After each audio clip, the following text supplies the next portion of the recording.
for the title consideration, I would like you to think on this wise. Israelites sentence life without parole. Israelites sentenced life without parole. All right, I'm going to be seated here, so if you can't see me, you'll hear my voice. Is that all right? All right. You know it is good that you can respond, right? Right. Good. All right.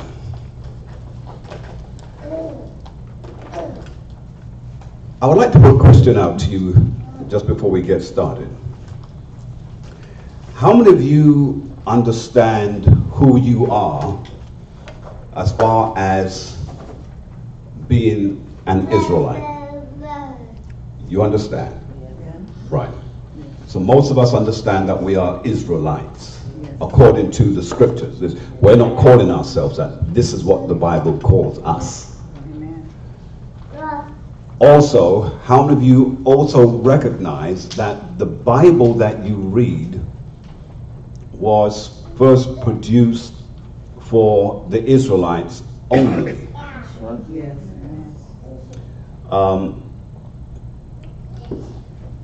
Officer Sarada, if you would please find me a scripture to back that up. Let's read Exodus 1:1 first, then Deuteronomy 1:1, and then any other scriptures that will come to mind. I just want to do that just as a quick. Exodus 1:1 first, followed by Deuteronomy 1:1. Exodus chapter 1 and verse 1. Now these are the names of the children of Israel which came into Egypt. Every man and his household came with Jacob. Continue. Reuben, Simeon, Levi, and Judah, Issachar, Zebulun, and Benjamin, Dan and Naphtali, Gad and Asher. And all the souls that came out of the loins of Jacob were 70 souls. Well, how many? 70 souls. Read on. For Joseph was in Egypt already, and Joseph died, and all his brethren, and all that generation. And the children of Israel were fruitful, and increased abundantly, and multiplied, and waxed exceeding mighty, and the land was filled with them. The land was filled with them. Let's go, if you please, just so that you understand the time of this. It was around about the 17th to 19th dynasty was that of our captivity. All right, let's go to Deuteronomy 1:1. Deuteronomy chapter 1 and verse 1. These be the words which Moses spake unto all Israel. He spoke to who? Unto all Israel. So he spoke to all of Israel from this book. Continue. On this side Jordan in the wilderness. On this side of where? This side Jordan in the wilderness. Read on.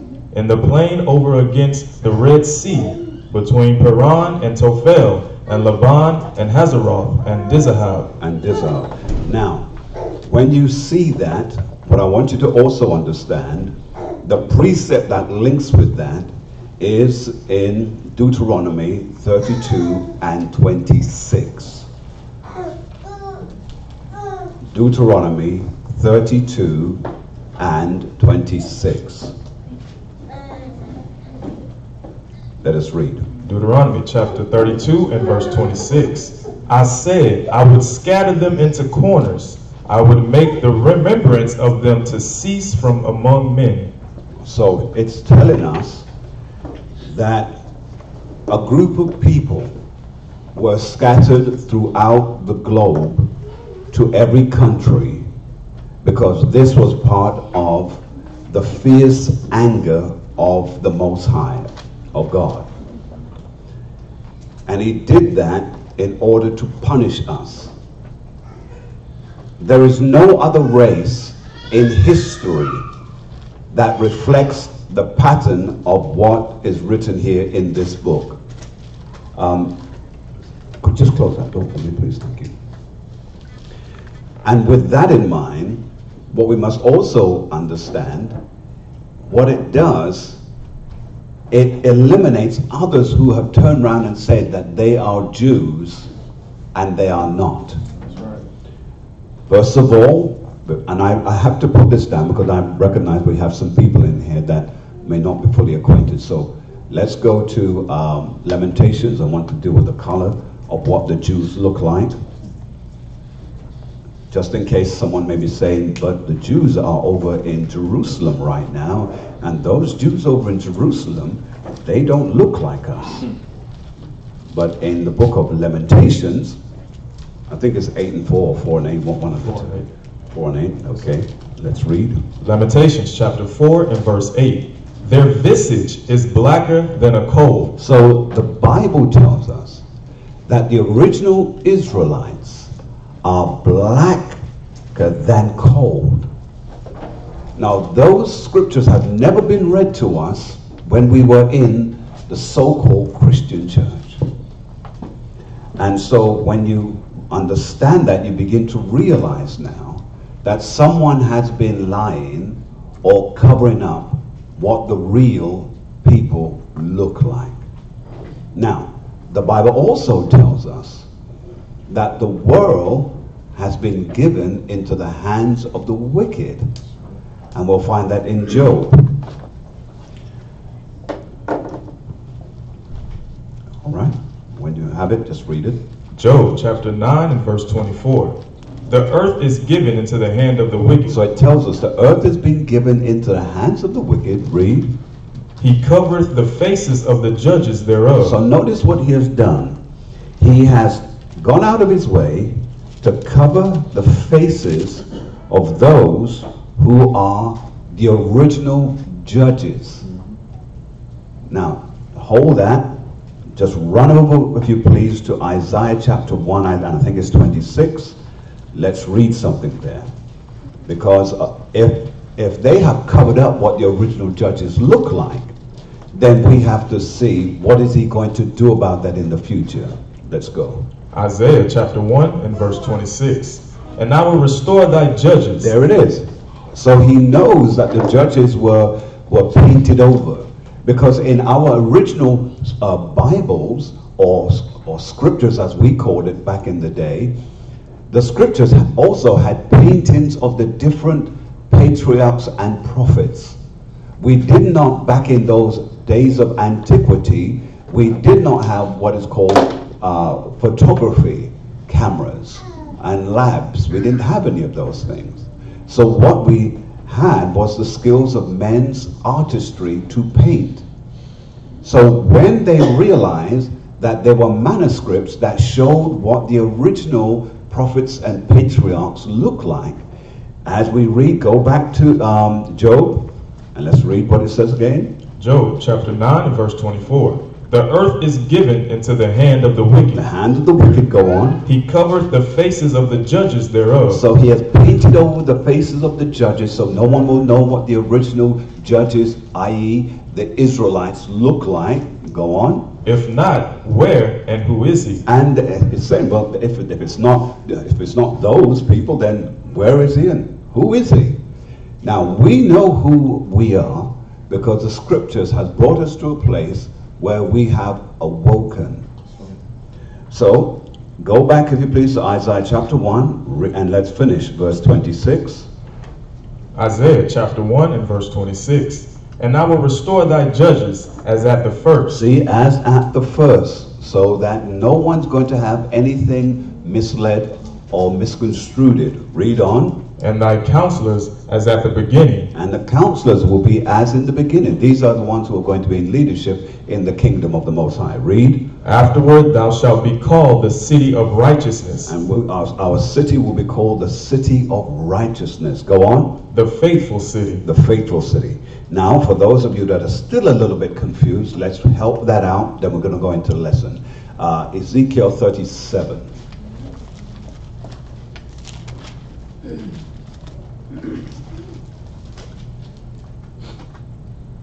Let us read. Starting at 1, yes.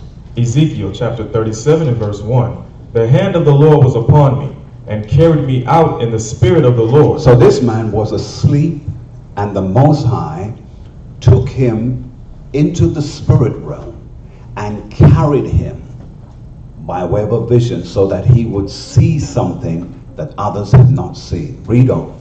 And set me down in the midst of the valley, which was full of bones. So he set him down in this valley that was full of bones. The question is, why would the Father do this? Is he some kind of masochist? Is he someone who just gets a thrill out of putting people in awkward positions? No. He did this because he wanted to give this man a bird's eye view of the condition of the original people who were the Jews that now have fallen asleep. The sleep that we're reading here is death, because they have been made to be in a dead state, not knowing who they are, where they're from, what their original names were. The names that they have today are the names that they have taken on from the people who once owned them. My surname is Thompson. Well, how could I be a Scotsman? Because the word Thompson comes from the word thomp, T-H-O-M-P, but then because he had sons, he put the S-O-N, so it would be Thump and Sons. Eventually they dropped the and then it become Thompson. That's why it's like that. It's like those who don't know that their name was Morrison. It's Morris, but then because he had sons, he put the S-O-N on the end, hence the term Morrisons. So that's where all that has come about. And so the sons who had slaves named the slaves after them.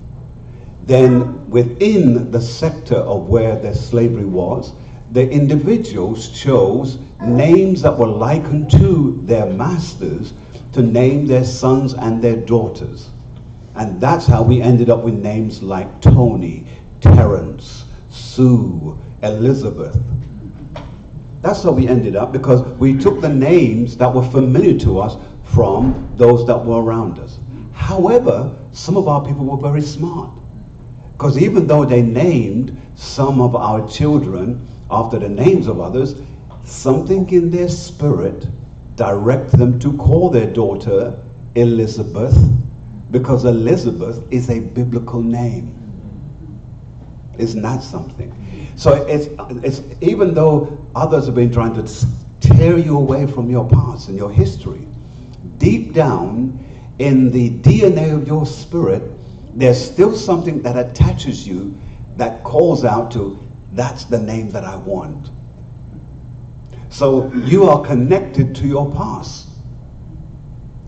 Amen? Amen. All right, so then understanding that, let's read on just a little bit. We're just going to read just 3 verses more after that. Read 2 and then down, stop at 4.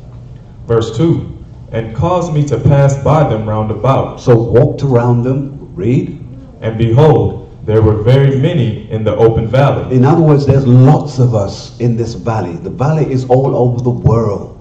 Our people are in valleys all over the globe, in a dead state. They're asleep. They are in slumber. Read on. And lo, they were very dry. They were dry, meaning all the substance that they possessed that gave them life has been drawn out of them. Read. And he said unto me, Son of man, can these bones live? He gave this man a challenge. Can these dead individuals come back to life? Are they so far gone that there is no power on earth that can bring them back? Watch what he says. Read. And I answered, O Lord Yah, thou knowest. Well, he's being a little bit facetious here. Lord, you know. But that was not the question that he was asking. He wanted to know if those that he's going to send out, men or women who are going to talk to your brothers and your sisters in their dead state, do you have enough belief that what you say will wake them up? But read on. Verse 4, again he said unto me, prophesy upon these bones. Now he tells them, you must prophesy. There's a certain thing that we must prophesy. That comes from the book of Revelation. You know what I want? Yes, sir. All right. And then we're going to understand what is it that we must prophesy? What is it that brings life back to people? What is it that causes sinew to become part of sinew and vessels to become part of vessels in order for it to live again? Read. Revelations chapter 19 and verse 10. And I fell at his feet to worship him. And he said unto me, see thou do it not. Don't worship me. Go ahead. I am thy fellow servant. I am what? I am thy fellow servant. I'm just like you. Now the reason why you would ask that question, why is he saying, are you just like me? Because people never understood that for the longest time. How could he be in heavenly places talking to another man, and this man that he assumed was an angel turned around and said, no, I'm not an angel, I'm just like you? What that simply was that when we die from this world, we go back to our spiritual or angelic form. So we are still in existence in the heavenly with our Father. And what did the Father do? He chose someone like him to represent the humanity, so to speak, in spiritual form, that then when he was speaking to him, he could relate to him and have some understanding. Read it again, please. And I fell at his feet to worship him. I fell at his feet to worship him. Read. And he said unto me, see thou do it not. Don't do it, because we are not designed to worship mankind. We're not designed to worship one another. We respect one another, but we're not to worship. But watch what he goes on to say. Read. I am thy fellow servant. I'm just like you. Read. And of thy brethren. Of thy brethren. That have the testimony of Yahushua. And I also have the testimony of Yahushua. In the English we call that Jesus Christ. Jesus.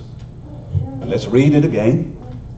Just read from that clause on. I am thy fellow servant. Read. And of thy brethren that have the testimony of Yahushua. Read. Worship Yah, for the testimony of Yahushua is the spirit of prophecy. That is what we do when we prophesy, because when we speak about who Yahushua is, who Jesus is, that is the spirit of prophecy, because it's that name, Yahushua, that begins to stir that individual to life.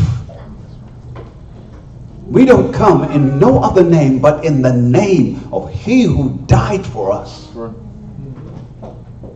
He became a living sacrifice. He lived, then he was sacrificed, then he lived again. He's the one who has brought us out of this chaos, or who will eventually bring us completely out of our chaos. And so now, ladies and gentlemen, let's go back to Ezekiel and finish that off, please. Ezekiel chapter 37 and verse 4. Again he said unto me, prophesy upon these bones. Read. And say unto them, O ye dry bones, hear the word of the Lord. So we have to bring the word of the Most High to our dead brothers. They're dead on drugs. They're dead on all types of mental diseases that the society has plagued upon our people.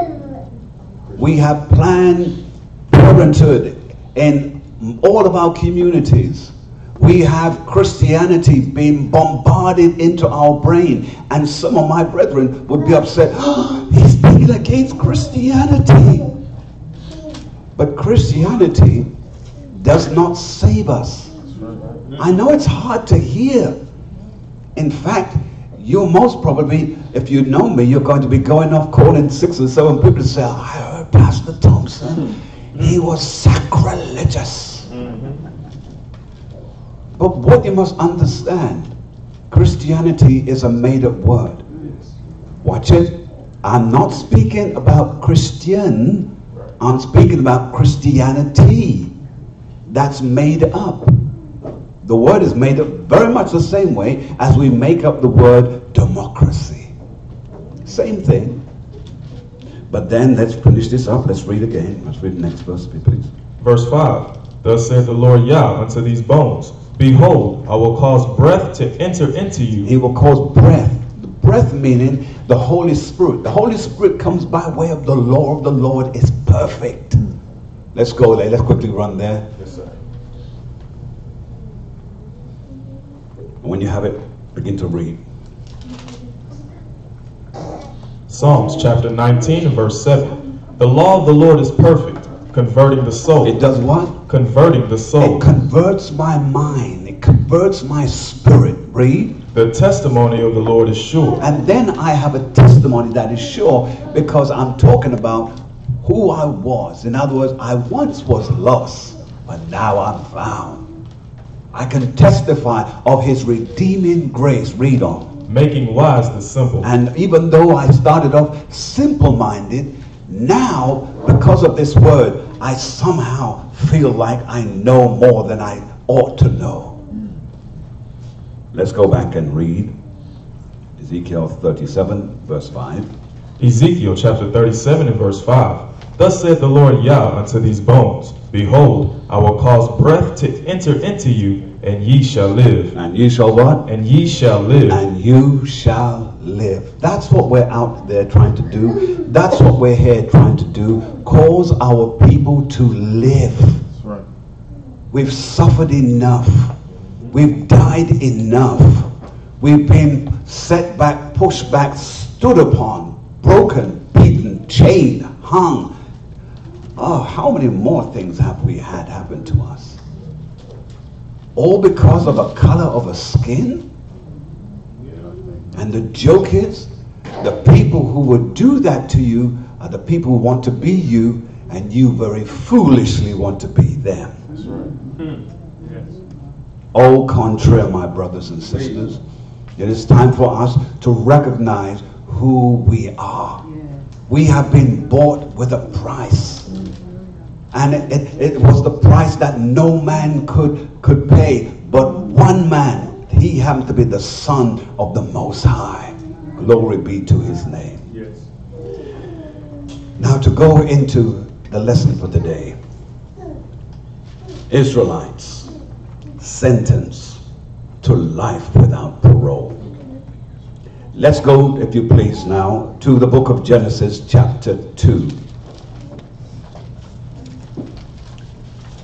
The book of Genesis chapter 2. And I would like you to begin reading at verse 1. Genesis chapter 2 and verse 1. Let's read. Genesis chapter 2 and verse 1. Thus the heaven and the earth were finished. Just watch it. The heaven and the earth were finished. Notice it doesn't use the word world, because world does not necessarily mean global. World can mean groups, places, a thing, a sport even. So it says the earth was finished, and then it goes on to say, and all the host of them. And all the hosts. Underline the word, all the hosts. Because we normally just read through that and miss the nugget that is trying to drop to us.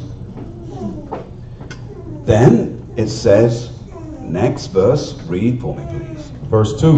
And on the seventh day, Yah ended his work which he had made. So it says, and on the seventh day, Yahweh ended his work which he had made. Now, in case you're confused about this is the Father, it's his plan. As a God, he does not do anything.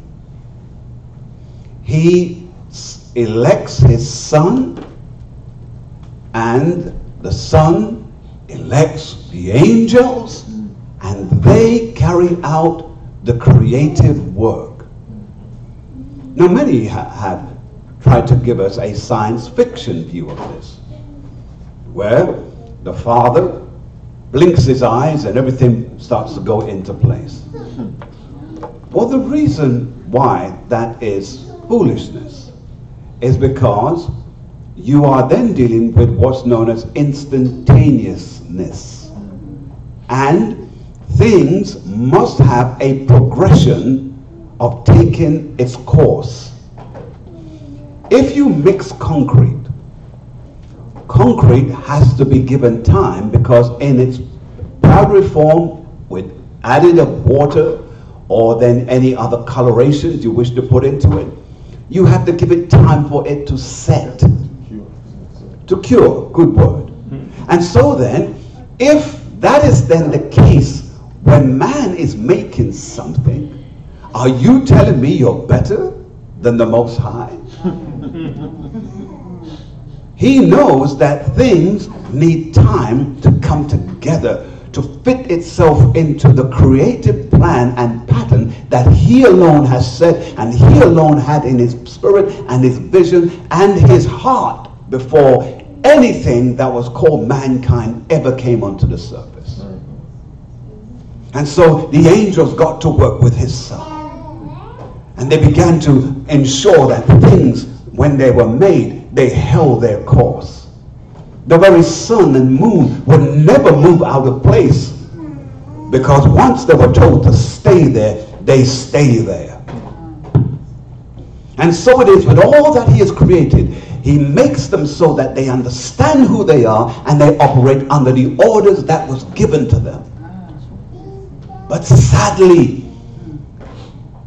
another group that he made has the audacity, the gall even, to turn around and do as he likes. But I'm getting ahead of myself. But in verse 2 it says, and on the seventh day, underline the word seventh day. Because the word seven, it is pivotal in all of creation. 7 is the number that we use when we deal with a week. 7 is the number from a numerology standpoint, biblical numerology that is, that deals with completion.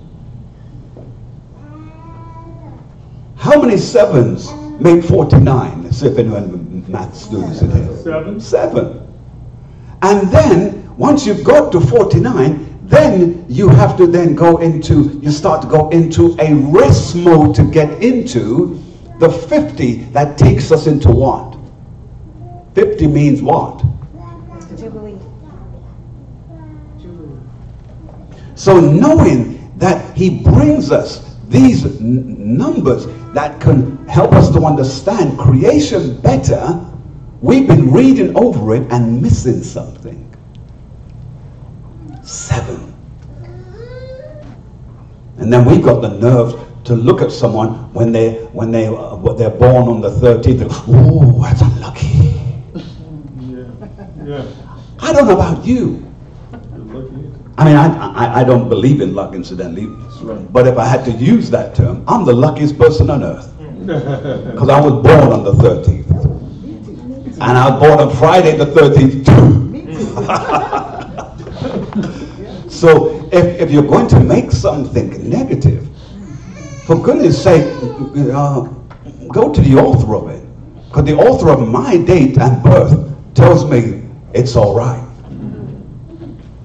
So 7 is important. He ended all of his works. But that is not completely true. We'll get to that. And then it says, and he rested on the 7th day. So the 7th day then is what day according to the week is concerned? It's the Sabbath. It's the day of rest. But not rest like how many of us have portrayed it. It means rest from the nominal things of this world. But you're switched on to all of the spiritual things that he has.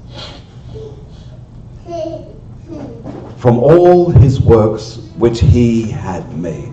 Let's go to verse 3. Let's read for me, please. Verse 3. And Yah blessed the seventh day. He did what? Blessed the seventh He day. blessed the seventh day. So then when many of you are refusing to follow that seventh day gives you a blessing. Now, I've not read anywhere in the scriptures where it has said you're blessed on a Sunday. But every time you turn up, and I'll prove it even more as we go along, every time you turn up on the Sabbath, there is an automatic blessing that comes your way by way of your obedience. Why? He says, remember the Sabbath day and to do what with it? You keep it holy. So if you're keeping something holy that the Father has pronounced, therefore something comes back to you. Oh, again I'm getting ahead of myself. But let's read verse 3 again from the top to the finish. And Yah blessed the seventh day and sanctified it, because that in it he had rested from all his work which Yah created and made. Which Yah did what? Created and made. Created and made. Now the word here, God blessed it, it really is not the Father as such. This comes from the word, what's the Hebrew word? Let's see if any of our brothers in here. Begins with E. Hebrew word for Elohim or Elohim. This word here is dealing with all of the principal individuals who worked on the behalf of the Father. They're the ones who did the work and blessed it on the behalf of the Father. Once you've done it, bless it. Once you've moved it, bless it. Because once it's blessed, it cannot be changed. Once you've been blessed, no one can change your blessing. Don't you know that you are Israel and you are blessed, and no matter how they have killed and tried to take away what you have, you're still blessed anyhow? Amen. Because once it's been blessed, it's blessed. You were blessed from the beginning. In fact, I could tell you that you've been blessed before you got here. You were blessed in the heavenlies. Come on, somebody.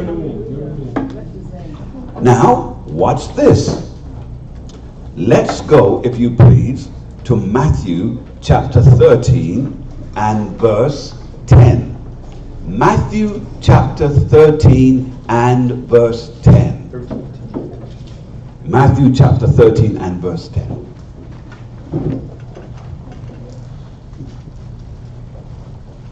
When you have it, let's read. Matthew chapter 13 and verse 10. And the disciples came and said unto him. Now, ladies and gentlemen, you must follow this very, very closely, because you're going to miss some things here. Read. And the disciples came and said unto him, Why speakest thou unto them in parables? Why do what? Why speakest thou unto them in parables? Read. He answered and said unto them, Because it is given unto you to know the mysteries of the kingdom of heaven. So he tells you, it has been given unto you. Who's you? Israel, that what? It has been given unto you to know the mysteries of the kingdom of heaven. So that you know the mysteries of, that's in the parables of the kingdom of heaven. You have it. No one else has this but you. It's like someone walking around with a bag of money or gold and does not know what it is they have in their hands. That's Israel. It's being given to you. Read on. But to them it is not given. But to everyone else, it says it is not given to them. It's not given to them. It's only been given to you. Read on. For whosoever hath, to him shall be given. Read it one more time for me, please. For whosoever hath, to him shall be given. Read. And he shall have more abundance. But whosoever hath not, from him shall be taken away even that he hath. Now, to prove that, quickly, Let's go and read the first clause of Revelations chapter 2 and verse 9. When you have it, begin reading. Revelations chapter 2 and verse 9. I know thy works and tribulation. So he said, I know your works. I know the tribulation. In other words, I know the hell you go through. Read on. And poverty. I know the poverty that you deal with. Read. But thou art rich. But watch what he says. You are rich. That's right. All right. Let's leave that. Come back to where we was in Matthew chapter 13. Let's read verse 12 all over again. Now that you know that, you'll see how it makes sense. Read. Matthew chapter 13 and verse 12. For whosoever hath, to him shall be given. Read. And he shall have more abundance. You will have more abundance. Read. But whosoever hath not, from him shall be taken away even that he has. So things are going to be taken away from those others. Read. Let's read the next two. Read all the way down. Go ahead. Therefore speak I to them in parables. I speak to them in parables. Read. Because they seeing see not. See, they see the scriptures. That's right. But they still can't see to understand it. Read. And hearing they hear not. They hear the scriptures, but even in their hearing, they can't understand it. Read. Neither do they understand. And in them is fulfilled the prophecy of Isaiah, which said, By hearing ye shall hear, and shall not understand, and seeing ye shall see, and shall not perceive. For this people heart is waxed gross. Their heart is what? Heart is waxed gross. The reason why it uses the word wax is because wax has a way of accumulating. It's one of those accumulating agents. But then the more it accumulates, it begins to become stiffened until it becomes hardened like rock. Read. And their ears are dull of hearing. Read. And their eyes they have closed. Read. Lest at any time they should see with their eyes and hear with their ears, and should understand with their heart, and should be converted, and I should heal them. Read. But blessed are your eyes. So he says, they're not going to get it because he doesn't want to heal them.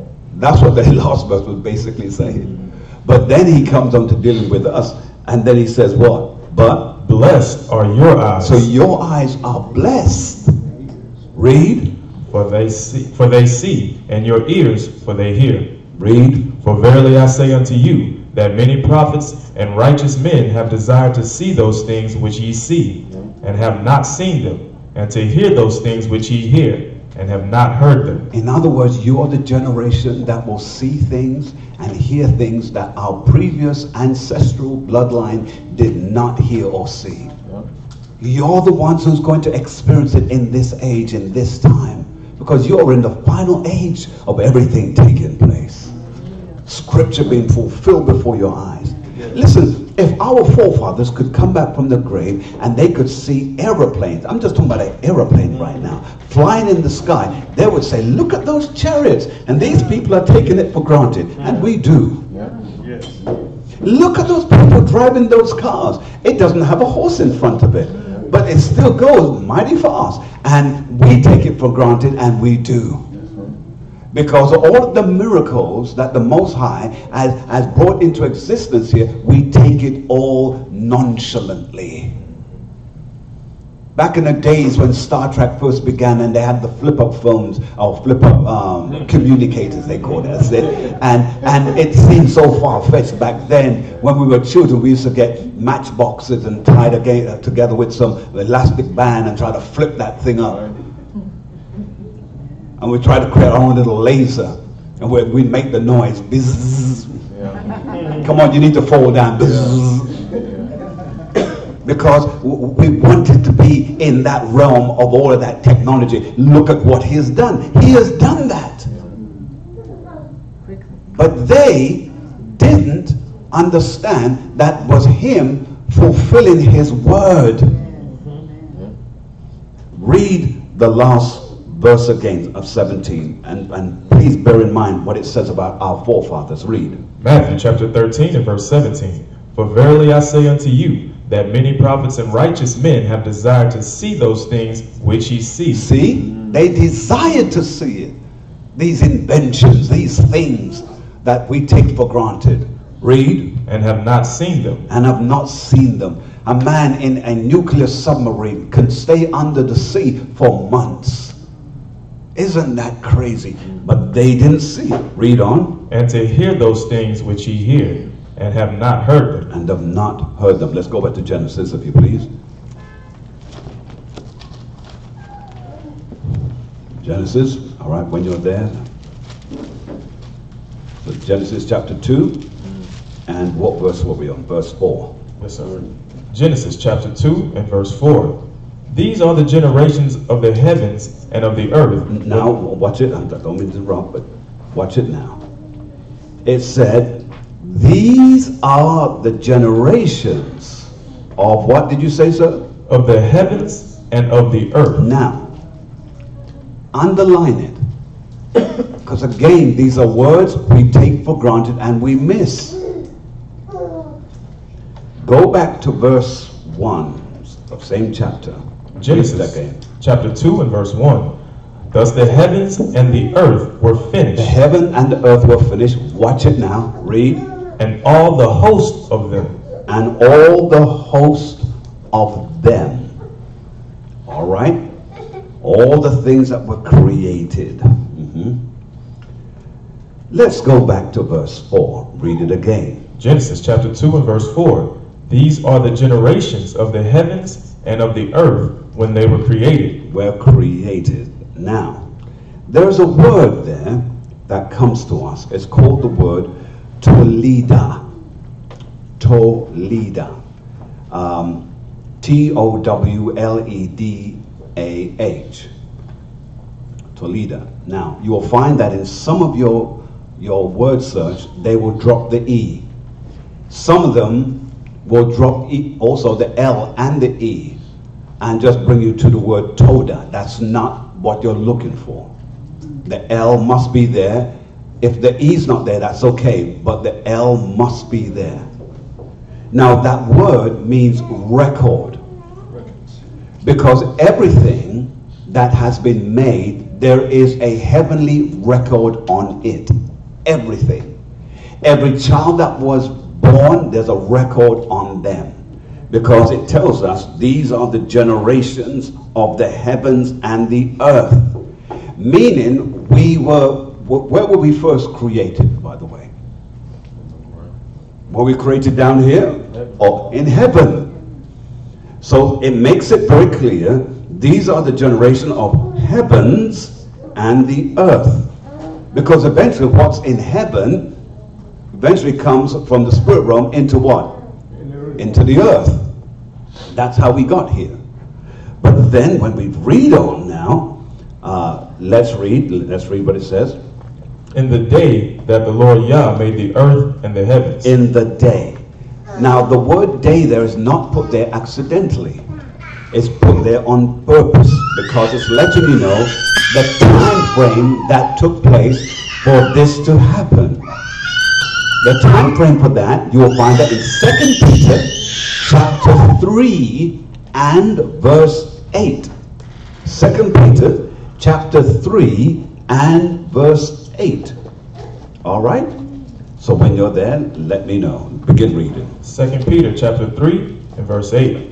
But beloved, be not ignorant of this one thing. Be not what? Ignorant of this one thing. So don't be simple-minded here. Read on. That one day is with the Lord as 1,000 years. So one day with the Lord is as a what? 1,000 years. 1,000 years. One day with the Lord is as 1,000 years.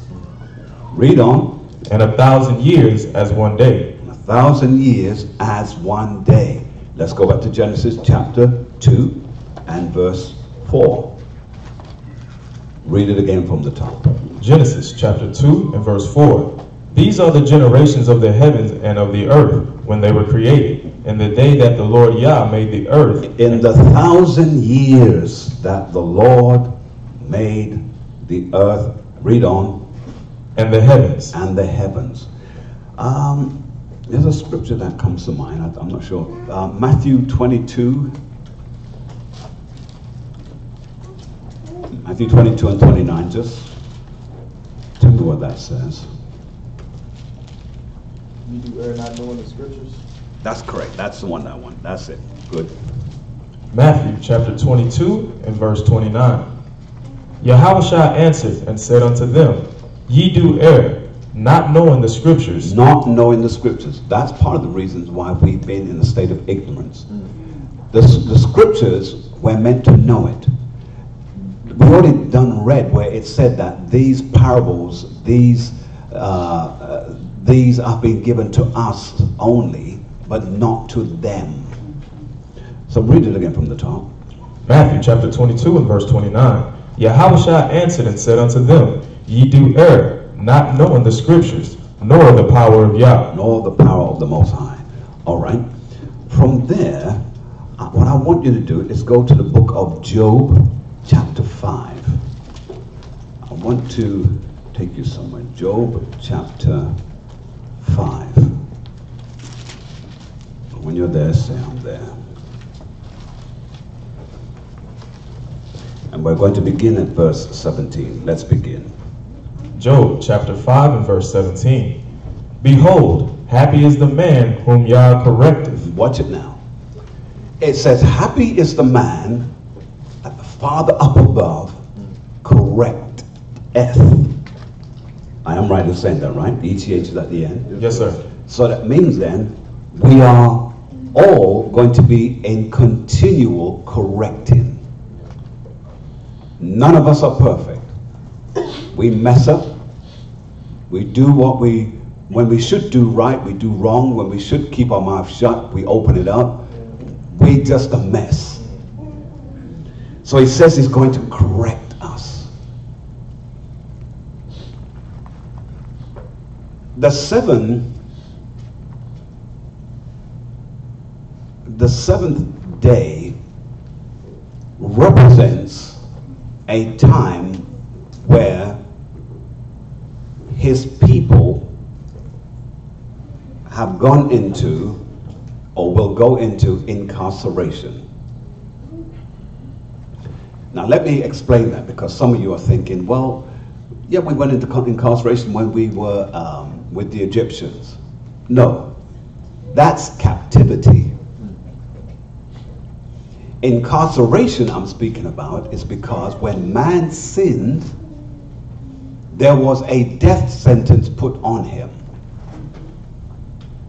Man then was thrown from day one into death row because he was waiting for the final notification to be made so that the sentence for the act could be carried out. That's why death row is such a mentally draining experience, because you don't know when you're going to die. Now, when man sinned and messed up in the beginning, when our people messed up in the beginning, and by the way, some of you think it was just Adam and Eve, but no, there were more individuals. That's not the lesson today, so let's just stay on par. So what now happens is, he messes up. He's been told what's going to happen to him. In fact, hold this, sir. Go back to Genesis. Let's go to, I think it's Genesis chapter 3, if I'm not mistaken, or 4. Let me see. Yes, 3, and let's begin at 14. So 3 and 14. Genesis chapter 3 and verse 14. And the Lord Yah said unto the serpent, Because thou hast done this, thou art cursed above all cattle. So this is when the curse began. Now, there are stupid, ignorant Edomites who will tell you that you are cursed because you were a part of Ham, the Hamites, one of the sons of Noah. Right. And because of that curse, that's why you're black. Right. Yes. Well, the Lord Most High rebuke your mouth and your mind and your spirit Yes. and the grave that you will go to. Yes. Yes. Yeah, that's hard. But yes, indeed it is. I want it to be. That's right. Because how dare you say that about the Most High's people? Have you not recognized yet that you are his people? That's right. Then how dare someone else tells you why you are the way that you are? Amen. Yes, sir. So then, when we go back to Genesis chapter 3 and 14, it tells us. Read for me, sir. And the Lord Yah said unto the serpent, because thou hast done this, thou art cursed above all cattle, and above every beast of the field. Upon thy belly shalt thou go, and dust shalt thou eat all the days of thy life. Now, when it uses the word dust here, because we're dealing with a snake. This is a person, incidentally. He's a snake from the beginning.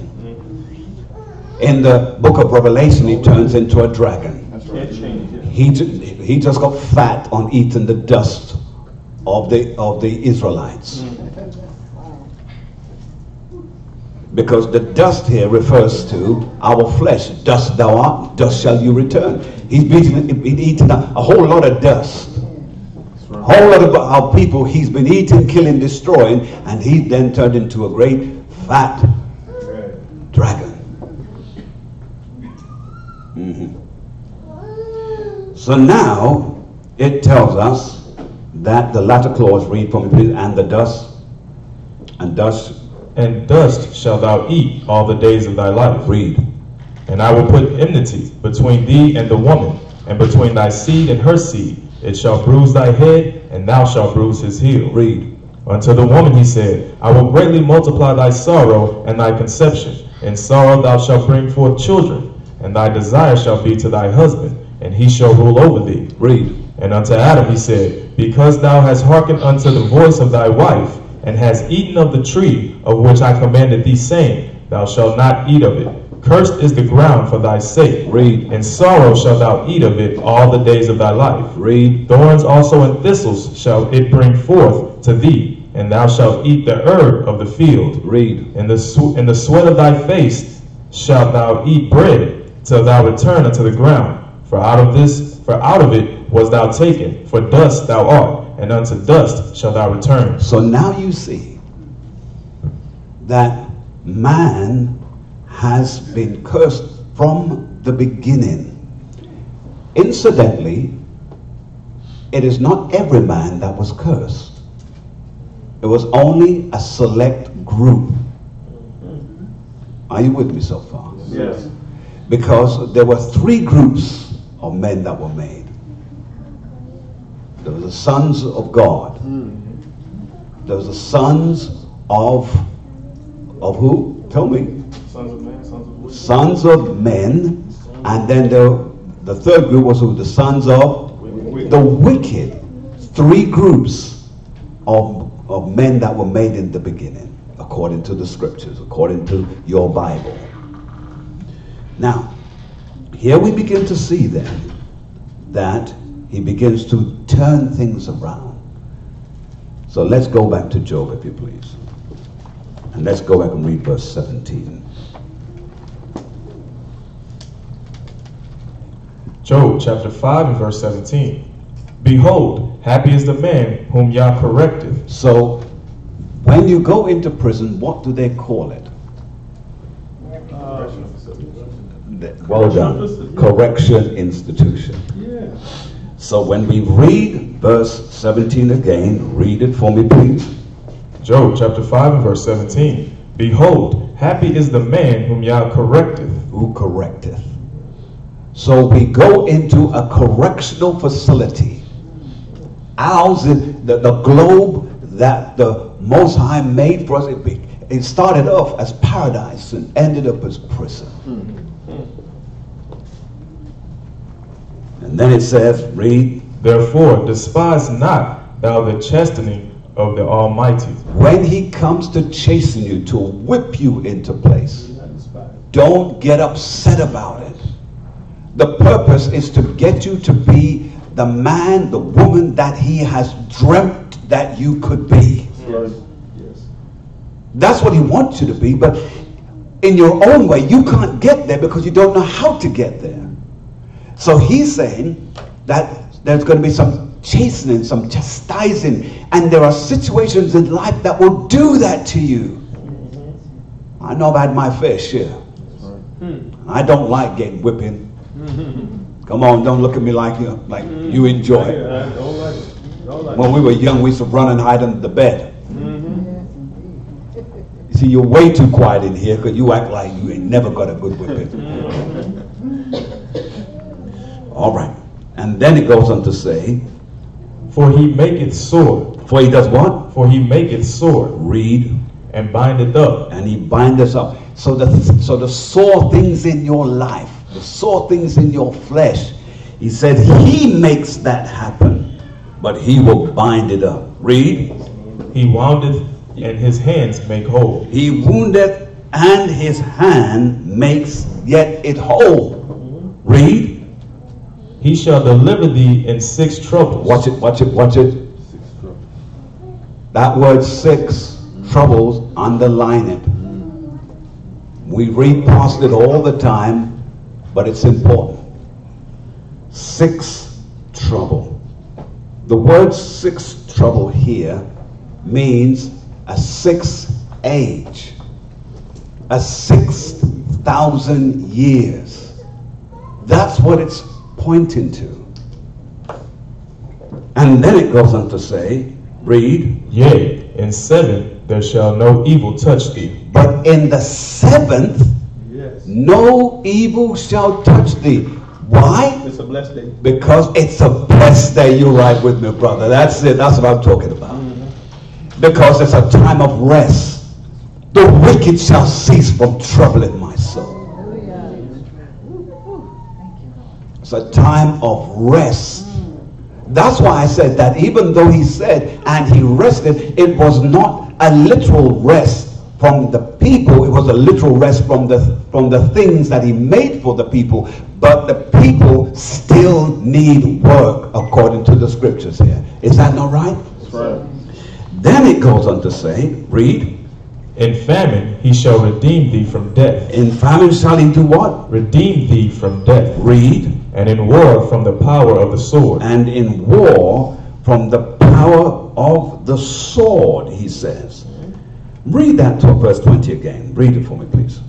Job chapter 5 and verse 20. In famine he shall redeem thee from death. Read. And in war from the power of the sword. From the power of the sword. Continue. Thou shalt be hid from the scourge of the tongue. Thou shalt what be what? Be hid from the scourge of the tongue. Read. Neither shalt thou be afraid of destruction when it cometh. Read on. At destruction and famine thou shalt laugh. Neither shalt thou be afraid of the beast of the earth. Of the beast of the earth. The beast here is speaking of a particular race of people. To bring more clarity to it, run to Psalms 91 for me, please.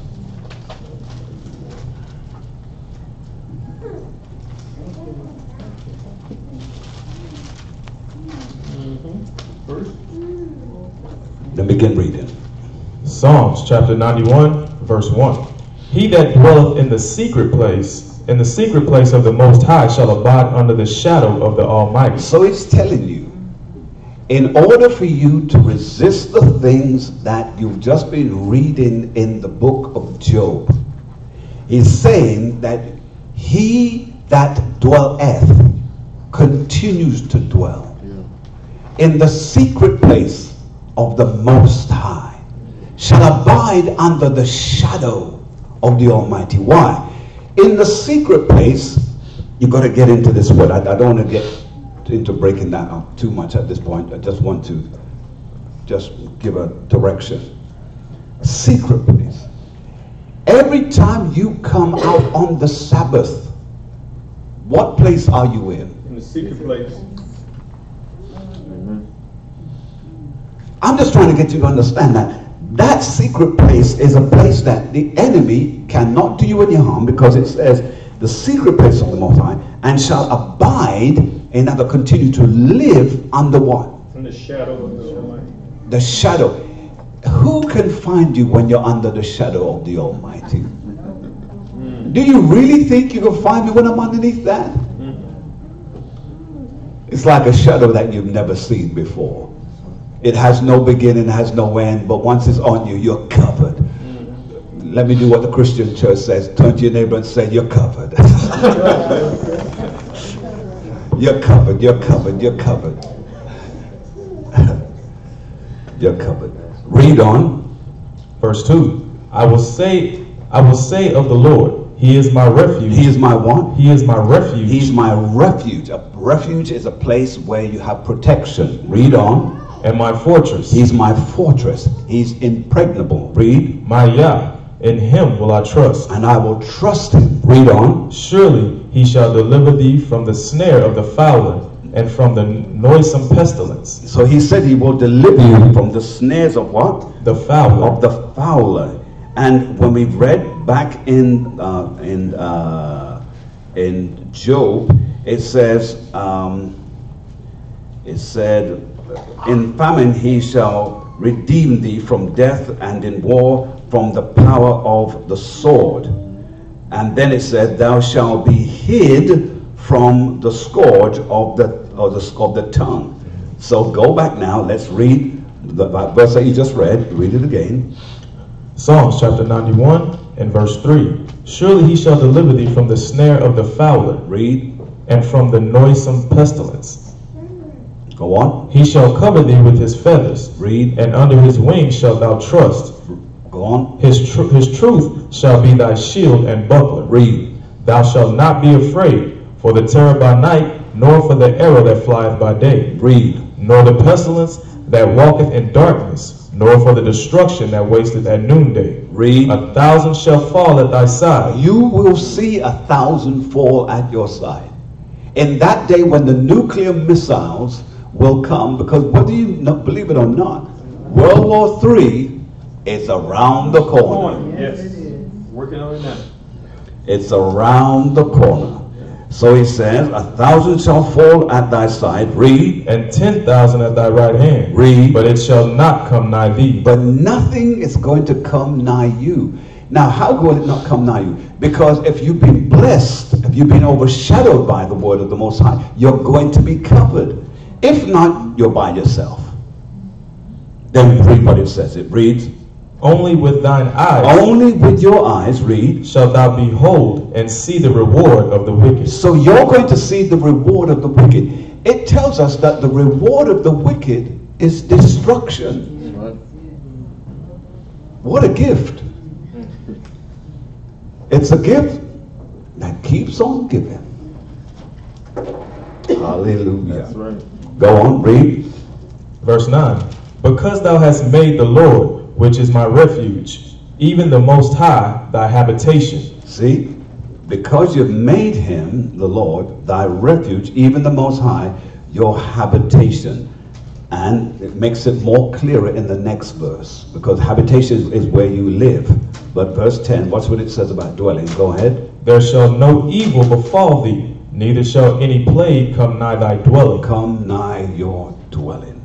Let's go back to Job. Let's read where you left off.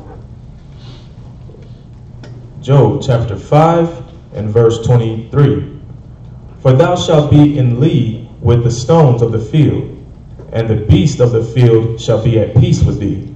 And thou shalt know that thy tabernacle shall be in peace, and thou shalt visit thy habitation, and shall not sin. And shall not sin. From there, what I want you to do, I want you to keep in mind the sixth trouble, yea, in 7. They both speak of 6,000 and 7,000 years. Please make a note of that. Very important that you don't lose that.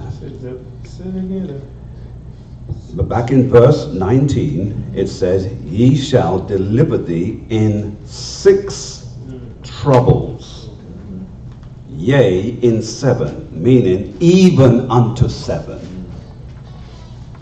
Now there's a reason why you mustn't miss that. Hosea chapter 6 and 1.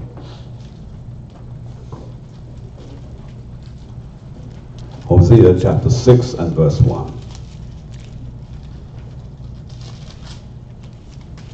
When you have it, read. Hosea chapter 6 and verse 1. Come and let us return unto the Lord. Come and do what? Let us return unto the Lord. Let us return unto the Lord. Read. For he hath torn, and he will heal us. He did what? He hath torn, and he will heal us. Yes, torn, and he will heal us. Read. He hath smitten, and he will bind us And he will up. bind us up. Now, to understand the word torn here, jump back to chapter 5 and read verse 14. Hosea chapter 5 and verse 14.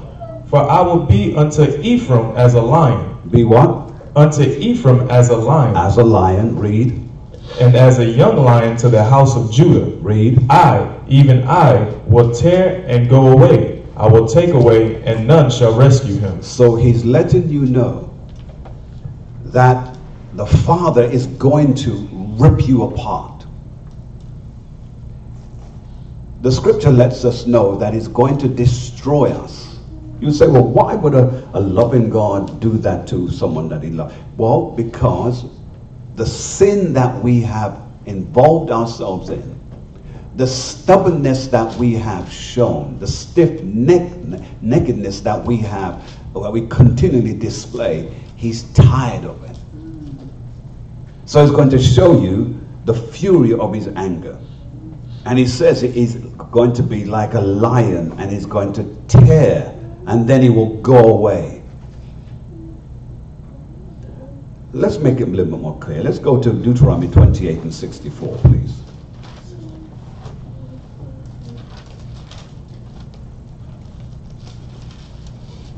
When you have it, begin reading. Deuteronomy chapter 28 and verse 64. And the Lord shall scatter thee among all people, from the one end of the earth even unto the other. And there thou shalt serve other gods, which neither thou nor thy fathers have known, even wood and stone. And Even wood and what? And stone. Wood and stone. All right. Now, from there, I want to go back and let's read it again. And let's go back and read verse 1 of Hosea chapter 6. Hosea chapter 6 and verse 1. Come, and let us return unto the Lord, for he hath torn, and he will heal us. And he will what? Heal us. Let's deal with the word heal for a quick minute. Go to Jeremiah chapter 33 and verse 6.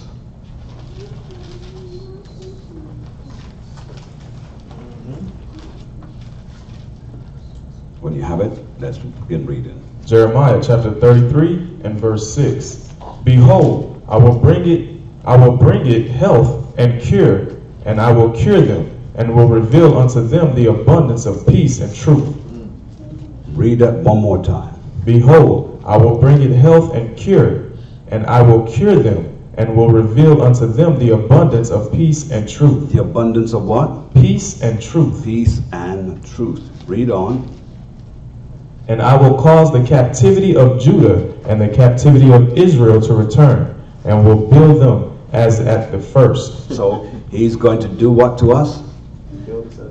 Build us as the first. So once he's destroyed us, then he says, I'm going to build you back up. Because the way that you are, you've got there's too many faults with you. So I've got to tear you up, break you down, and then rebuild you, because you are, that's why Jeremiah is one who speaks about the potter. Is that correct? Because he said that there was something that was in the clay. There's something that prevented him from being satisfied with the finished product. So you have to break it up and start all over again. And so what we're seeing here, he says, read verse 7 again for me, please. And I will cause, Jeremiah chapter 33 verse 7. And I will cause the captivity of Judah and the captivity of Israel to return, and will build them as at the first. As at the first. Let's go from there to Deuteronomy 32 and 39. Deuteronomy 32 and 39. All right. Read when ready. Deuteronomy chapter 32 and verse 39. See now that I, even I, am he, and there is no God with me. There's no what? There's no God with me. None with him. Read. I kill and I make alive. He does what? I kill and I make alive. Read. I wound and I heal. Neither is there any that can deliver out of my hand. In other words, once he said he's going to do something to us, it's going to happen. He says, I kill and I make alive. He says, I wound and I heal. And neither is there any that can deliver you out of my hands. That's frightening. That's truly frightening. All right, let's go back to Hosea chapter 6. And let's begin at verse 2. Hosea chapter 6 and verse 2.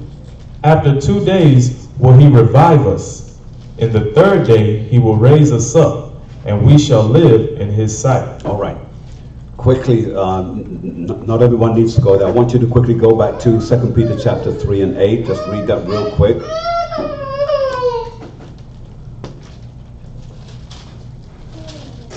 When you find it, just read it. 2 Peter chapter 3 and verse 8. But beloved, be not ignorant of this one thing. Be not ignorant of this one thing. Read. That one day is with the Lord as 1,000 years, and 1,000 years as one day. Now the reason why I want to keep that in your mind is because you've got to keep remembering that a day is like unto 1,000 years, and 1,000 years like unto a day. Now let's go back to Hosea chapter 6 and 2. Hosea chapter 6 and verse 2. After 2 days. Stop. Read it again. After 2 days. Stop. Read it one more time. After 2 days. Now, here is what it's letting us know.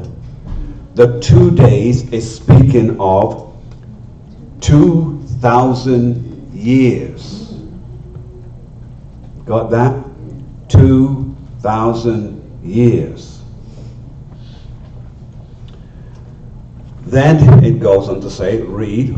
After 2 days will he revive us. So he's going to revive us after those 2 days. Now, the reasons why this can be confusing to you, because you're saying, but hold on, how is that the 2 days? You just told us back in Job, run back to Job for me please, sir, and read Job chapter 5 and 19. When you have it, read it. Job chapter 5 and verse 19. He shall deliver thee in 6 troubles. So he says 6 troubles. How is it now? He's saying 2 days.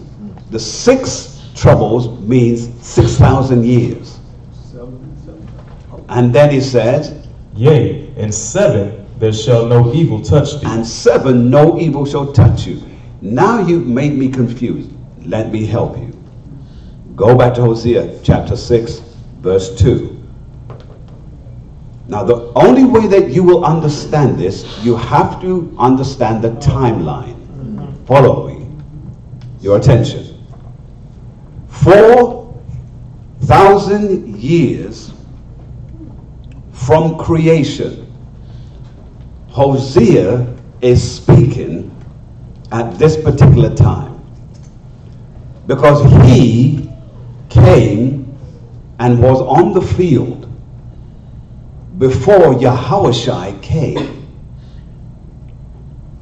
So he's now looking at what's about to happen when Yahushua will come and do what he will do. Are you with me so far? So when you take 4,000 years from the time of creation to where Hosea is, then you add to it the 2 days, what do you have? 6. 6th day and the 7th and 3rd. Because, no, 6. Because the 6th day ties in with 6,000 years. You with me? Now, then it goes on to say what? In the 3rd day. And the 3rd. If then you were to add the 3rd day to the 4,000 years, what would you have? 7. That's right. Yeah, 7. You see? It makes perfect sense at this point. Now, The reason why you're going to get this, and please follow me closely here, and I hope if I've lost you, please say so. All right, let me start over, because I want to make sure everybody gets this. Back in Job's time, the Most High revealed to him hidden secrets of what would happen in the future, because we were a people living on this earth, but we are in trouble because every minute we're being picked on by other nations. They come, they put us in slavery, they beat us, they kill us, they castrate us, they rape and pillage us. That's what's been happening to us, because we read back in the early books of Genesis that we sinned, and that sin has got to be, there must be a just recompense for that sin. So, coming all the way through from that period to where we are in Hosea's time right now, he's on the stage. It's 4,000 years. We could call it 4,000 years AC after creation. And so, he then is living in a time where the Father now has revealed to him, your people, the Israelites, are still going through their life sentence, and they're going to go through it regardless. That is why, let me just pause for a moment, can I please? And if we were to break down all of the people who have put us into captivity as a race of people, let's name them off. It began with who? The Egyptians. Who came next? The Assyrians. Who came next? The Babylonians. In sequence, please. Start again. Who came first? Egyptians. Who comes next? The Assyrians. Who comes next? Babylonians. Who comes next? Persian and Medes. Who comes next after them? The Greeks. Who comes next after them? The Romans. Now the Romans, they're the ones who now came, according to the scripture, book of Revelation, they died and was resurrected, so to speak. That's the person who comes back to life again. But I don't want to get carried away with that. And which group are our people still in captivity to? The Romans. Because Edom has been in all of those different races coming all the way through in some form or other, holding our people in captivity. Now, you may think you're free right now, but you're under some kind of pseudo freeness right now. It's kind of feels free, but it really isn't.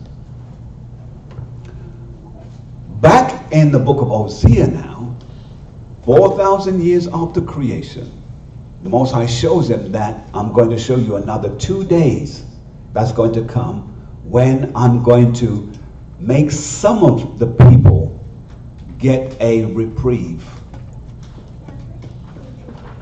What is a reprieve? Can you pull that up on the screen for me, please? The word reprieve.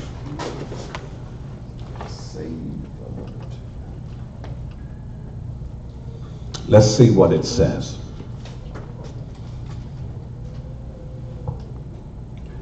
And after we've done reprieve, then we'll do the word parole. Let's read.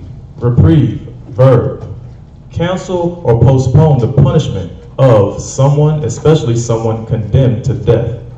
See that? So then we, some of us, are going to have a reprieve. You need to ask some questions at this point, but you're not asking them. Will we be the ones who get the reprieve? Will we be the ones that he reprieves? It's the elect. The elect are the ones who have a reprieve. That's why you have to understand. Read it one more time for me, please. Cancel or postpone the punishment of someone, especially someone condemned to death. Read on. Under the new regime, Prisoners under sentence of death were reprieved. Well, what? Were reprieved. You see that? Prisoners that were under what? A new regime. Prisoners were under Sentence of death were reprieved. Were reprieved. Now let's jump to the cancellation. A cancellation or postponement of a punishment. Read on. Synonyms: stay of execution. Stay of what? A stay of execution. Read. Remission. Remission. Pardon. Pardon. Amnesty. Amnesty. Or continuance. Or continuance. Now the reason why that's important is because some of us, not all of us, because some of us are not going to believe this 100%. I would love to be able to believe that everybody's going to believe, but not all of us are going to believe it. We're only going to believe to where it suits us. And that's why we're going to run into trouble, because some of us who would have got that cancellation, that postponement, you're not going to get it. Now remember, that's not me. That's what we're reading right here in the book. Any other questions? Now let me put this point to you. You might want to make a note of this. We live in a time where we live in what's known as day and times. Day and times. The word day are created for mortal men. Days are created for mortal men. That's what days are created for. Time, however, is linked to sentencing. That's why you hear a prisoner say, what? I'm doing time. Because he's counting off the days when he's either going to get out or he has an opportunity to do what? No. Because you can make a what? An appeal. So he's counting off the days. So time is linked to those that are under sentences. We are under sentencing. In the future, you're going to have a body that will not operate by time, because it will be an eternal body. This is wonderful. But anyway, let me, maybe I'm just having too much of a good time. All right. Okay, we'll come back to that in just a moment. Let's go, if you please, to the book of Ephesians chapter 6 and 2. Yes. Can you go back over the third day? The third day? The third day. Right. Back in Hosea chapter 6 and 2, after 2 days being 2,000 years, which is added to the 4,000 years that is already in existence at this time, in Hosea's time, that 2,000 adds up to 6,000. 2 plus 4. Now, but it is also saying, it says that there will be a revival, right, of the people. But for another group of people, watch what it says. 4,000 years plus the 3 days, which is 3,000 years. That comes to what? 7,000. What does it say? And it says in that day he will raise, go ahead, sir. He will raise us up, and we shall live in his sight. And we shall live in his sight. Meaning all of us who have to be raised up will be raised up at that time. There's a group that he will revive. Why? Because they're the ones that will wake up, know who they are, and they're the ones who are going to be telling everyone, do you know who you are? Do you realize that you're Israelite? Oh, I'm not an Israelite. You know, I'm just a black man. I'm just a black woman. No, you're not. Yeah, you're just a nigger. No, I'm not. You're Israel. No, the Jews are over there. They're in their land. Well, the reason why you're stuck on that is because some of you don't understand the scripture. Run to Revelation chapter 3 and 9. Yes, sir. Revelations chapter 3 and verse 9. Behold, I will make them of the synagogue of Satan. Synagogue of Satan, read. Which say they are Jews. What? Which say they are Jews. They say they are Jews. And are not. And are not. Why? Because we are the Jews. Read. But do lie. But they're what? But do lie. So they're lying. Biggest lies on earth. Yes. Read. Behold, I will make them to come and worship before thy feet. So they're going to come and bow before your feet, who are the real Jews. Read. And to know that I have loved thee. And to know that they were not loved, but you were loved. See that? So now, when we go back to Hosea chapter 6 and verse 2, the 2 days that it speaks about, remember that we're in the 4,000th year.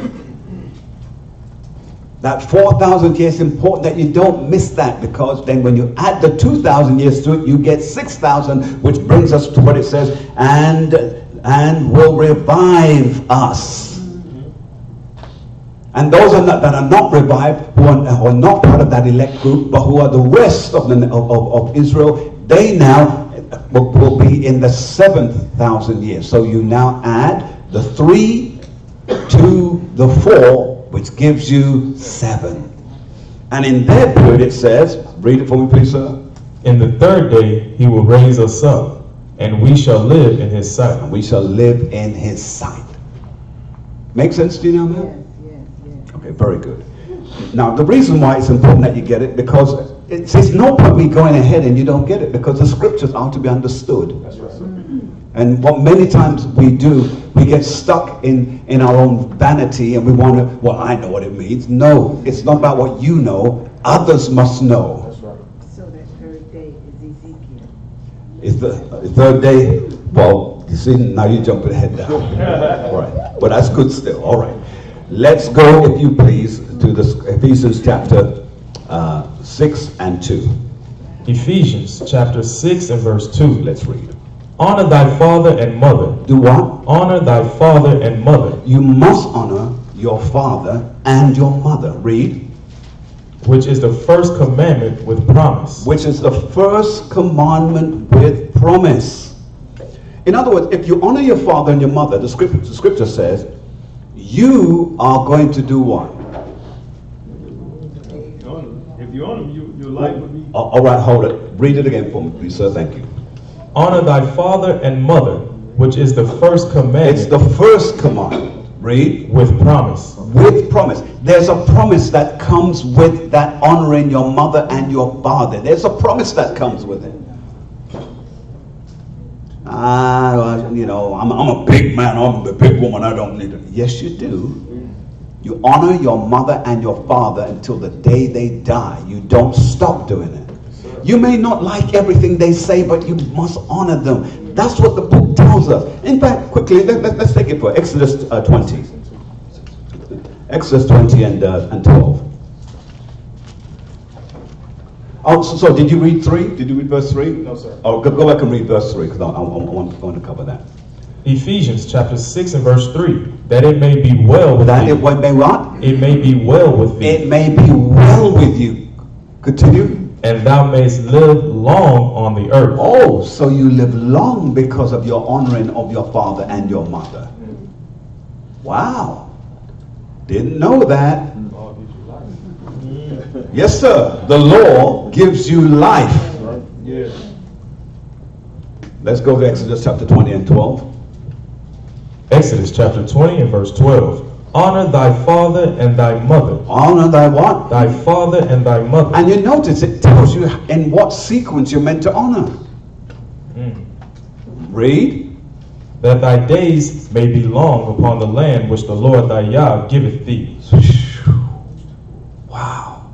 See that?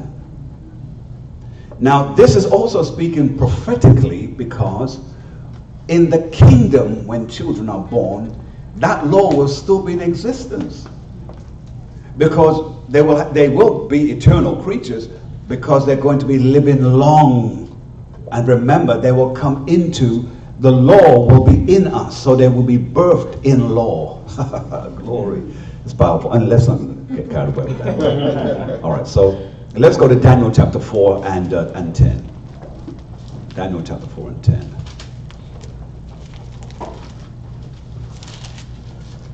Daniel chapter 4 and verse 10.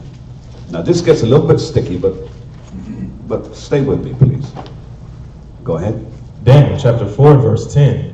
Thus were the visions of mine head in my bed. I saw, and behold, a tree in the midst of the earth, and the height thereof was great. The tree grew and was strong, and the height thereof reached unto heaven. So the tree, which was in the midst of the earth, grew so tall that it ended up in the heavens. What and who is this tree? Read. And the sight thereof to the end of all the earth. So it was a sight that it was seen by every single creature on the earth. Read. Verse 12. The leaves thereof were fair, and the fruit thereof much, and in it was meat for all. So this particular nation, they were fair, meaning they were beautiful. Ooh. Okay, let me behave. All right, so then it says, read. The beast of the field had shadow under it. Read. And the fowls of the heaven dwelt in the boughs thereof. So it means that we covered everyone. They got their shade from us. They got their sustenance from us. Read on. And all flesh was fed of it. And all flesh was fed of this tree. Read. I saw in the vision of my head upon my bed. Read. And behold, a watcher and a holy one came down from heaven. He cried aloud and said thus, hew down the tree. So the tree now, this nation is going to be cut down. Read. And cut off his branches. And all of the branches, the tribes, are going to be cut away. Read. Shake off his leaves. The leaves, the sustenance, the things that gave it beauty are going to be shaken away. Children, read. And scatter his fruit. And will be scattered throughout all of the regions of the world. Read. Let the beast get away from under it. And the beasts will no longer stay under for shelter. Read. And the fowls from his branches. And the fowls will no longer perch on its branches. Read. Nevertheless, leave the stump of his root in the earth. Oh, I love the Most High. When you thought that he would kill you and finish you, he said, just leave a piece. Because if there's a piece left, I can do something with that piece. I can bring back something from that piece. That root must remain. Shh. Read for me. Even with a band of iron and brass. And even though they're going to be banding it down, they're going to tie it down, they're going to limit its growth, doesn't matter. When I get through with it, it's going to be just like new, and it will break even the bands that have been holding it. Read. In the tender grass of the field, and let it be wet with the dew of heaven, and let his portion be with the beast in the grass of the earth. Read. Let his heart be changed. Let his heart what? Be changed. So there must be change. We can't come into this truth and still be the same person we were before. You've got to change. Yes, sir. The Bible said, when thou art converted, Peter, the fullness of what the Most High wanted to do, or at that time Yahushua wanted to do for Peter, he couldn't do it. So he said, when thou art converted.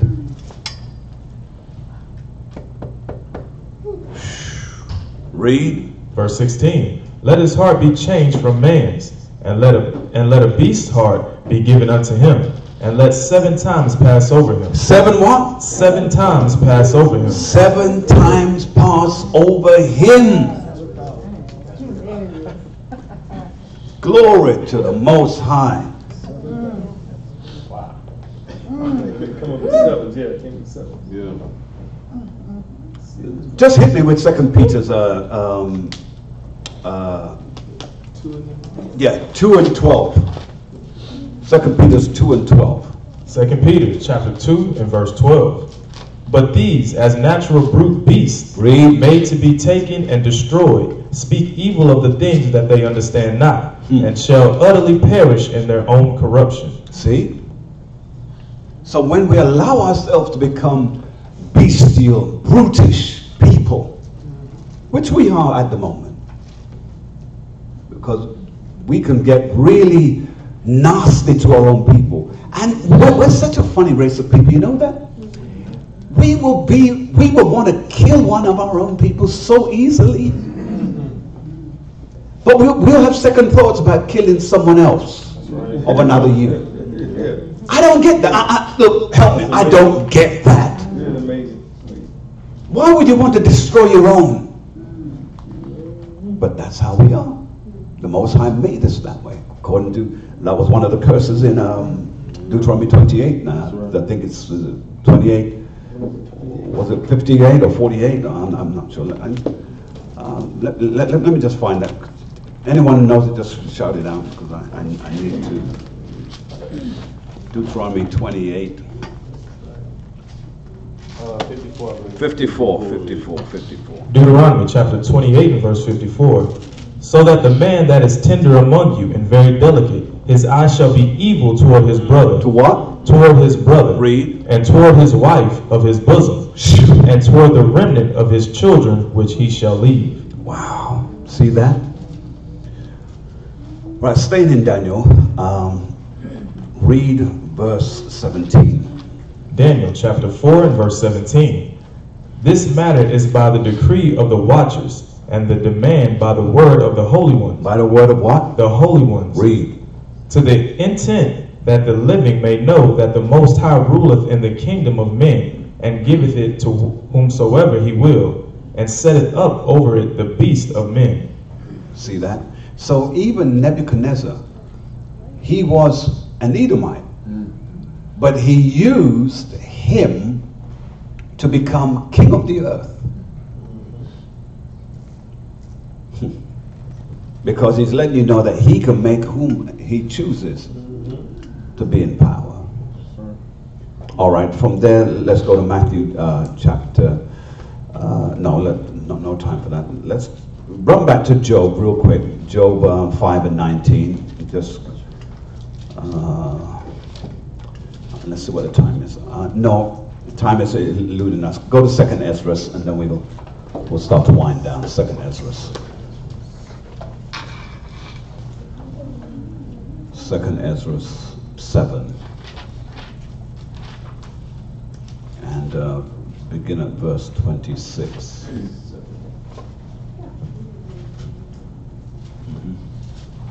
All right, let's go. 2nd Ezra chapter 7 and verse 26.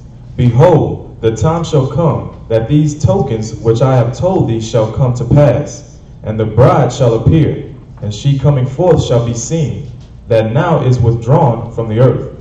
And whosoever is delivered from the foresaid evils shall see my wonders. Shall see his wonders. Read. For my son Yahushua shall be revealed with those that be with him. All right, now let's read that again. Follow this very closely, ladies and gentlemen. Read. For my son Yahushua shall be revealed with those that be with him, and they that remain shall rejoice with 400 years. 400 years. 400 years. Ezra now is having this, writing this down 400 years before Yahushua came onto the planet, before he was born. Read it again, 28 again, please. 2nd Ezra chapter 7 and verse 28. For my son Yahushua shall be revealed with those that be with him, and they that remain shall rejoice within 400 years. Within 400 years. Now remember, during this period, a whole lot of things took place. A lot of destruction took place. Just put a pin in that and run to Daniel chapter 9 and 25, please. We'll come back to that. Daniel chapter 9, 25, and we'll read through to 26. Go ahead. Daniel chapter 9 and verse 25. Know therefore and understand that from the going forth of the commandment to restore and to build Jerusalem unto the Messiah, the prince shall be 7 weeks, and 62 weeks. The street shall be built again, and the wall, even in troublous times.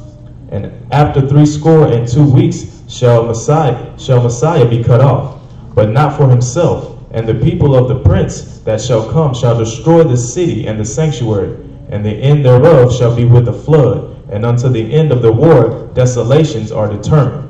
And all right. So you can see that this is happening in an age where there is much changing in the history as we know it. Let's go back to Ezra, and let's read 28 and continue into 29. 2nd Ezra, chapter 7 and verse 28. For my son Yahushua shall be revealed with those that be with him, and they that remain shall rejoice within 400 years. After these years shall my son Christ die, and all men that have life. And all men what? And all men that have life. So we have life because he died. Read on. And the world shall be turned into the old silence 7 days. So it will be turned into the old silence 7 days, 7,000 years. Read. Like as in the former judgments, so that no man shall remain. Read. And after 7 days the world that yet awaketh not shall be raised up, and that shall die that is corrupt. Now the reason why it's listeners to know that is because of this. And I want to make this as simple as I can, but I've gone into too much detail. During that 7 years, there's going to be peace. And there's going to be a whole lot of things that's going to be brought back to the normal. And in fact, read 30 again, because it says it better than I do. Read. Verse 30. And the world shall be turned into the old silence. Into the old silence. Read. 7 days. 7 days, 7,000 years. Read. Like as in the former judgment. Now that 7,000 years is that 7,000 years, okay? Just so that we understand. So it's not 7,000 years, the 7,000 year. And then it goes on to say, as in the former? As in the former judgments, so that no man shall remain. Read. And after 7 days the world that yet awaketh not shall be raised up, and that shall die that is corrupt. Because after the 7th, there's going to be a new period that's going to come in. It's going to be a period where, because 8th means new beginnings. So the 7th means completion. But the reason why there's going to be an 8th period is because, remember, after 7 days, in a week has gone, what normally happens? After a week has gone, the 7th days, what normally happens? A new week begins. That's why, if it's a new week, it's called the 8th, but it's really, we normally start it again and we say, okay, it's Monday again, it's Tuesday again, and so on and so on. But really, it's a new week. And in that 8th period, that 8,000th year, that's when it's going to change everything. Because there's going to be a period of rest. There's going to be a period of everyone being established. There's going to be a period of his reign for that 1,000th year, that 7th. And then, because he said that during that 7,000 years, he's going to rule with an iron rod. If you steal, you're done. There is no going to prison, because there will be no prison in the kingdom. I'm just letting that marinate for a moment. Because people make money out of prison. In the kingdom, you do wrong, you're going to be chopped. All right? So then, let's read on what it says. Read. Verse 32. And the earth shall restore those that are asleep in her. So those that are asleep will be restored. Read. And so shall the dust those that dwell in silence. And the secret places shall deliver those souls that were committed unto them. That's those who will come down from the heavenlies. Go ahead. And the Most High shall appear upon the seat of judgment, and misery shall pass away, and the long suffering shall have an end. And the long suffering shall what? Shall have an end. But judgment only shall remain. In fact, go to Daniel real quick. Daniel chapter 12 and 13.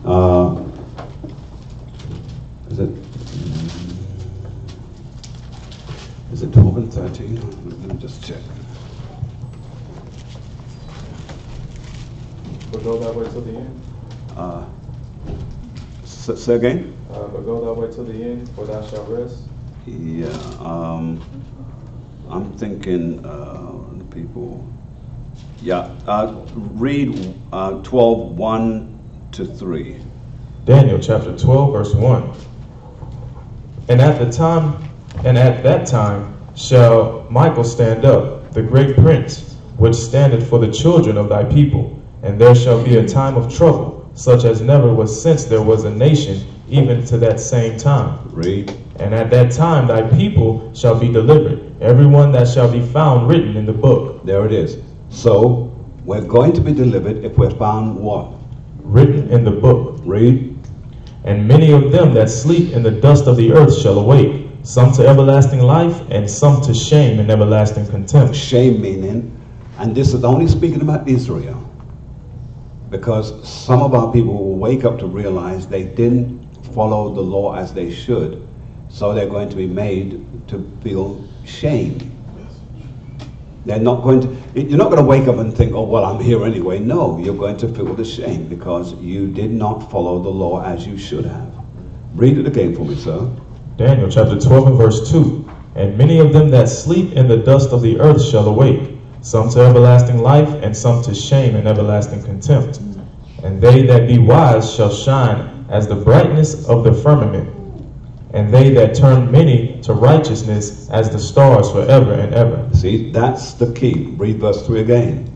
And they that be wise shall shine as the brightness of the firmament, and they that turn many to who? Turn many. Turn many. That's why we're going out there to reach the people, to turn many to what? To righteousness. To righteousness. As the stars forever and ever. As the stars forever and ever. All right, let's go back, if you please, to let's go back to the Ezra's. And let's take up from where you left off. 2nd Ezra chapter 7 and verse 35. And the work shall follow, and the reward shall be showed. In fact, read 34 and 35 and we'll stop there. 2nd Ezra chapter 7 and verse 34. But judgment only shall remain, truth shall stand, and faith shall wax strong. Read. And the work shall follow, and the reward shall be showed, and the good deeds shall be of force, and wicked deeds shall bear no rule. Shall bear no rule. All right. Okay, let's just go to just 2 more scriptures and then we're going to stop here, I think.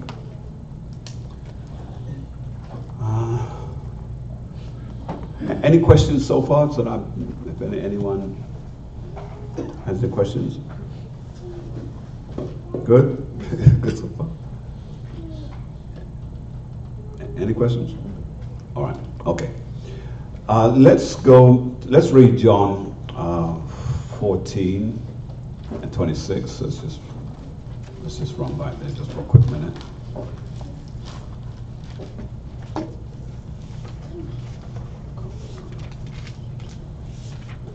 And read it when you have it. John chapter 14 and verse 26. But the Comforter, which is the Holy Spirit, whom the Father will send in my name, he shall teach you all things. He shall do what? He shall teach you all things. Read. And bring all things to your remembrance, whatsoever I have said unto you. Stop at 30, go ahead. Peace I leave with you, my peace I give unto you.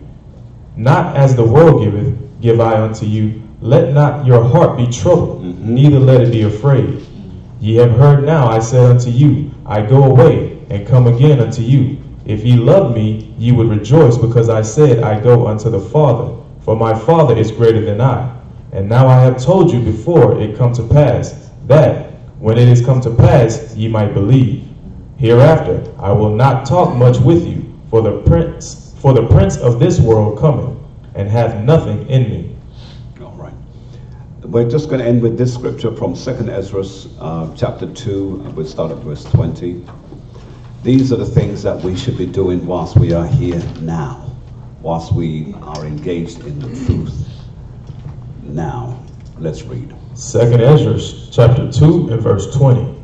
Do right to the widow, judge for the fatherless, give to the poor, defend the orphan, clothe the naked. Read it again. Do right to the widow, judge for the fatherless, give to the poor, defend the orphan, clothe the naked.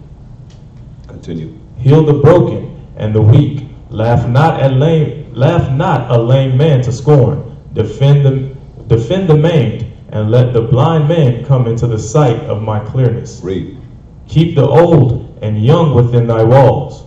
Wheresoever thou findest the dead, take them and bury them. Do what? Take them and bury them. Read. And I will give thee the first place in my resurrection. And I'll do what? Give thee the first place in my resurrection. This is for the elect. This is for the elect. In my what verse? What did you stop at? 23. Continue. Stop at 20. Stop at 29, and then we'll close. Go ahead. Verse 24.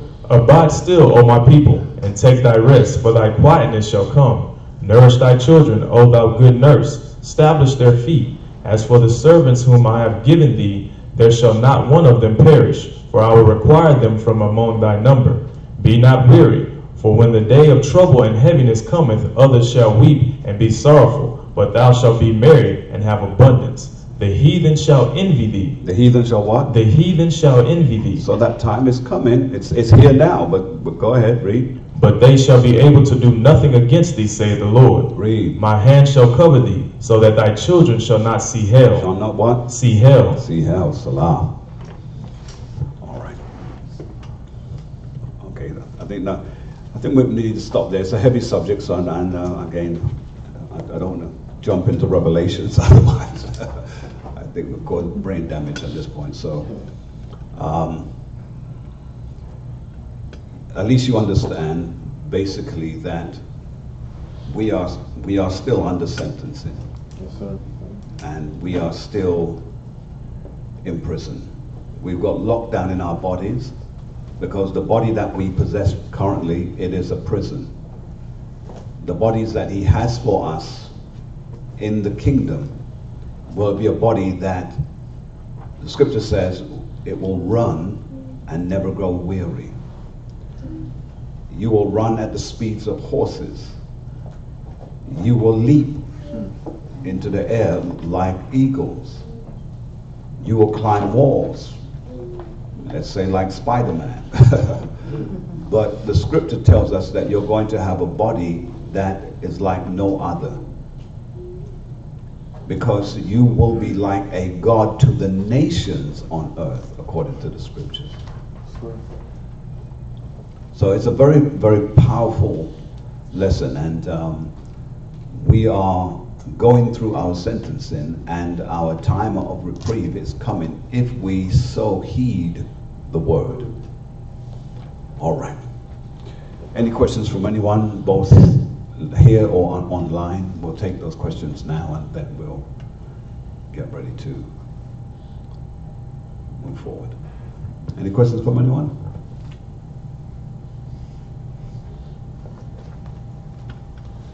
All right. Well, to all of you, yes, ma'am. There's a question online. There's a question online? Yes.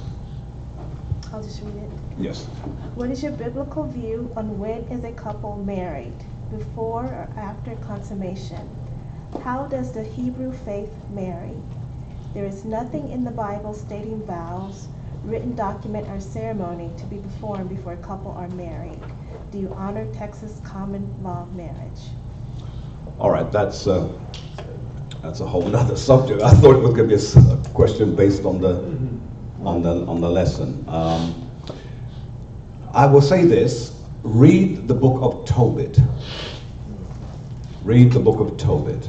You'll find that in your Apocrypha. So if you read the book of Tobit, a lot of the answers you need will be in that. Even the wedding vows. Second? Even the wedding vows in Tobit 8. Yes. It covers a whole lot. And down the, I am planning to do a teaching on that down the road very soon. But for those of you who don't know, we are about to move from our present location to a temporary location at the hotel. Let me give you the address for that. This is the Hilton Garden Inn Hotel. Hilton Garden Inn Hotel on Route 6 of Sugarland, in Sugarland. We're hoping that we will be there for maybe say 2 or 3 months. We're looking at another location that we're in the midst of organizing to buy and so on. So we'll give you more details about that as time goes on. Right now there's some things that are still up in the air. But if it be the Most High's will, it will be ours. If it is not, then there is something else that I'm sure that He has in store for us. But at this time, again, if you have questions, please feel free as well that you can send me your questions, providing they're not questions based on scoffing. If you're going to scoff, then don't send the questions. But if it's a legitimate question, please do send it to the email, which is Delta Romeo Tango Alpha Thompson THOMPSON at AOL.com. And we look forward to seeing you again on the Sabbath. Shalom. Speak to you soon.